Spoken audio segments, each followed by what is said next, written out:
প্রার্থীর নাম হচ্ছে নুনু ধর। বললাম নুনু ধর নির্বাচনে দাঁড়াইছে, পত্রিকায় হেডলাইন নুনু খারাইছে। এইটা দেখা তো নুনু সেই খেপে গেল, পত্রিকা অফিসে ফোন দিয়ে সেই গালাগালি। পরের দিন হেডলাইন নুনু গরম হয়েছে। এইবার যে নুনু যে দাঁড়াইছে, ওর দলের সিনিয়র নেতা যে রানিং ভাইস চেয়ারম্যান, সে কিছুই জানে না।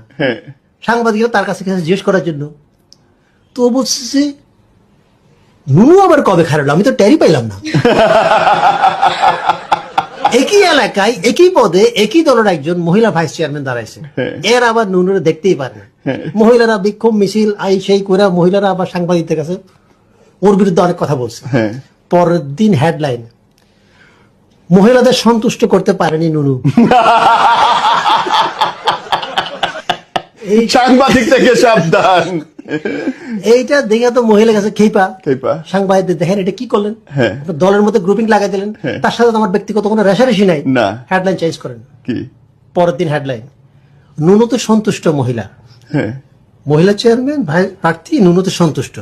এখন দেখা গেছে কি এটা লিয়ে আরেক গেঞ্জাম লেগে গেছে। দেখা গেছে দুজনের মধ্যে গ্রুপিং চলতেছে, দলের থেকে একটা বড় নেতাকে পাঠানো হয়েছে এই ঝামেলা মিটমাট করার জন্য। যে আসছে তার নাম হচ্ছে কালীধর।